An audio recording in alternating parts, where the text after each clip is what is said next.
...2011 has been an astonishing year, and as the UK starts looking forward to 2012, it's a perfect moment to take stock of the year gone by. The BAFTAs and Oscars are a triumph for one movie, The King's Speech, winning Best Actor at both for the ever-popular Colin Firth, playing the stuttering King George IV.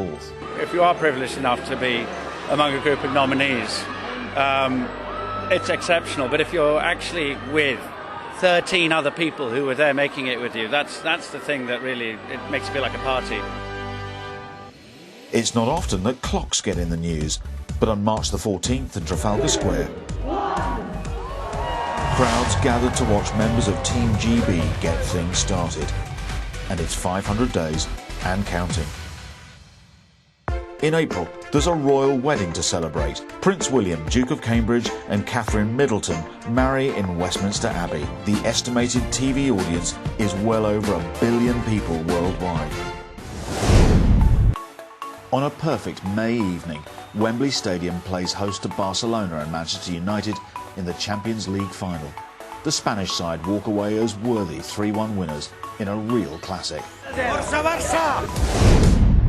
By summer, the bulk of the Olympic venues are nearly complete, so it's time to test them out. Everything from divers to kayaks to cyclists, all anxious to get a feel for the new facilities, whether they're brand new or located amongst iconic landmarks. This is the third time London has staged the Olympics, and organisers wanted to not just be the biggest, but the best. So it's testing, it's operational readiness, it's allowing the competitors their moment to be able to compete under the very best possible circumstances. As the last New Year's Eve firework explodes over the Thames, Londoners get ready to welcome the world to their city.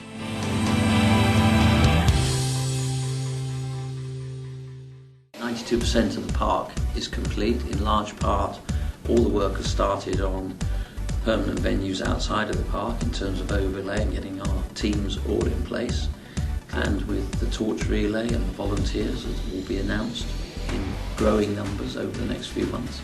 This is really a great moment to start talking about the extraordinary events that will take place here in London next year.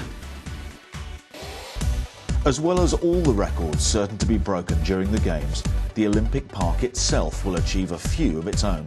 The stadium is the lightest in Olympic history, containing less than 10,000 tonnes of steel, and 50% of all materials used were delivered to the site by rail or water, resulting in 5 times lower CO2 emissions. As we enter 2012, the Cultural Olympiad will be entering its 4th and final year. It's designed to give everyone in the UK a chance to be part of the Games, especially young people. It includes everything from local theatre, dance and art projects to larger scale events. In London, Shakespeare's Globe Theatre has something very special indeed lined up. As part of the Olympics, Festival 2012 and the Cultural Olympiad, Shakespeare's Globe's undertaking one of the largest World Shakespeare Festivals ever undertaken. For 6 weeks we have 37 international countries coming to the Globe to perform each one of the plays in the canon of 37 plays Shakespeare wrote.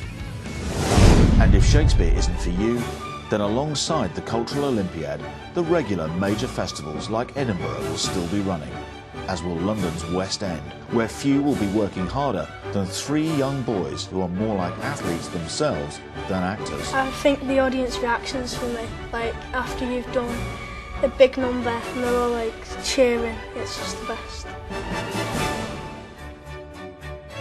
A stone's throw from where Billy Elliot is playing to packed houses is Buckingham Palace, where, on June the 5th, Queen Elizabeth II will celebrate 60 years on the throne.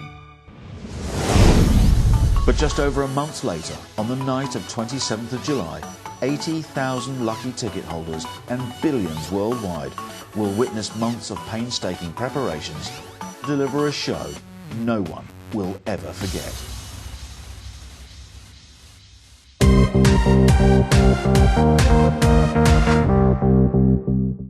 Shakespeare's Globe is the only authentic reproduction of a theatre from 1599, from Elizabethan time. If Shakespeare walked in tomorrow, he would recognise this venue as where his plays were performed.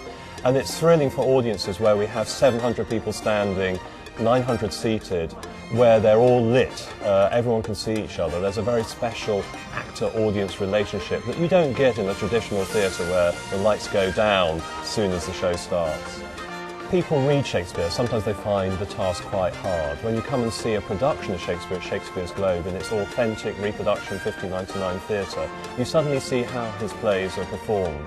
With the quality of our actors and the ensemble who work here, you really get to grips with the play, understand the stories. They're so humane, they're so real, and indeed they have huge relevance to our lives today.